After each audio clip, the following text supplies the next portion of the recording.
Due to a severe chronic illness, Morgott makes me physically ill to fight. Due to his speed, visual clutter of special attacks, and the camera wildly swinging around. I've beaten him once with no shield, no summons, no magic, no range, and somehow I managed to do it on my first try. I'm pretty sure I got lucky or was just in the zone. Now, whenever I fight Morgott, I use a plus 10 summons and weapon upgraded as much as I can. With Songbird, you can actually get up to plus 10 before the fight. The video you're watching now is not me fighting. It's actually Halbert. I'll post a link to the channel in the description. And this is a post they wrote on Reddit. I really love this fight. In my opinion, it is the perfect humanoid type of enemy fight in Elden Ring. It's a shame that he's at a hard area, so players tend to upgrade a lot to pass through Lendel. If he really doesn't have high HP, but if you take time to learn and pay attention to what he's doing, oh man, such a masterpiece of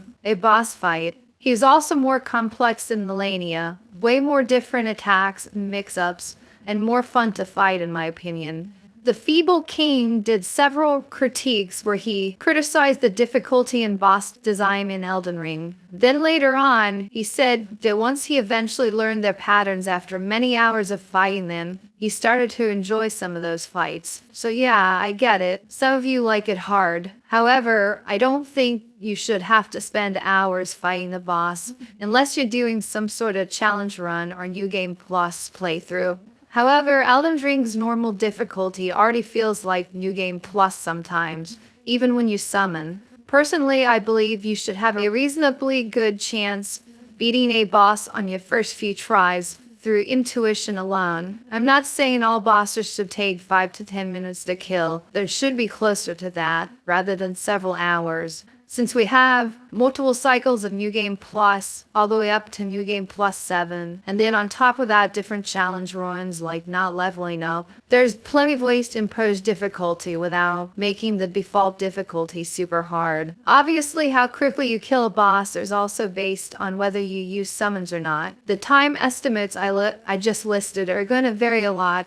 A person's summons and whether they use them or not, and also builds and weapon choices play a role as well. Speaking of summons, it's time to clear the air about some misinformation that's being spread. People are excusing the overly difficult bosses by saying they were balanced around summons.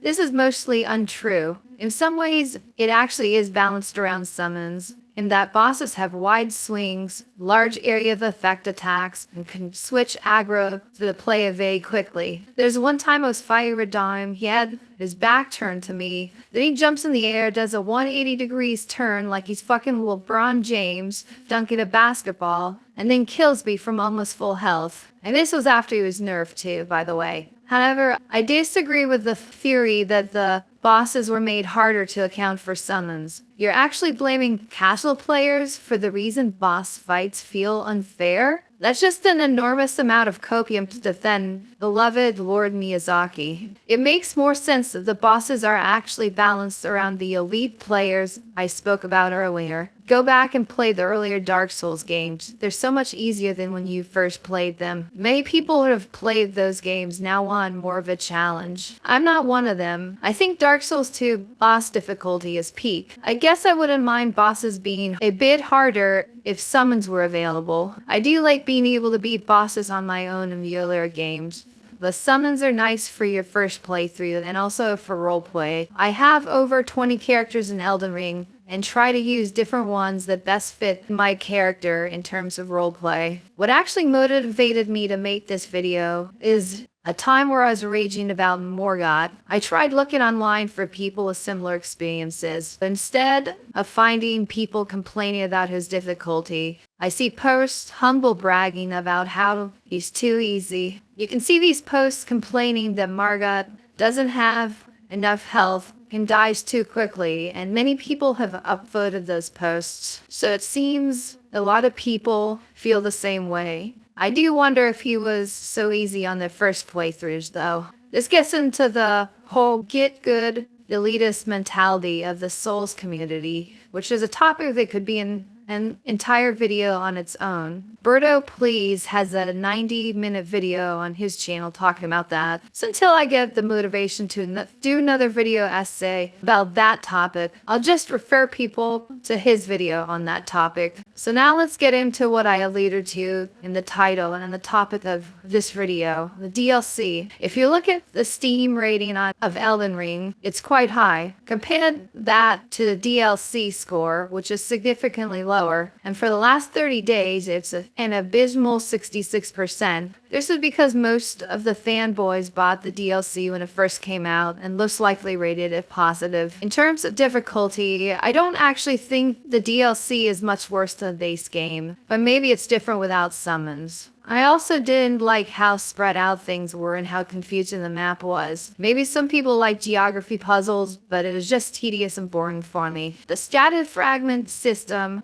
also made things worse. I thought I did a decent job exploring, but I actually ended up missing quite a lot of those Scooby-Doo fragments. I made it to the final area with only 11 scattered power, and this was before they were buffed, so it was equivalent of only having 5 or 6 scattered on the current patch. And even after going back through the DLC using the guide, I was only able to find enough to get me up to 18 or 19 scatter power for the final boss. The worst part about this system is replaying the DLCs with other characters. With the base game, I only have to look up a few things on repeat playthroughs, but for the DLC, I'm going to have to follow an entire walkthrough. There's more I can say about the DLC in terms of its problems, as well as other topics I discussed. I think I got my main point across, but yeah, I'm kind of torn on whether the default difficulty of Elden Ring is a good thing or a bad thing. I'm trying to address that in this video, but I think it could be done better.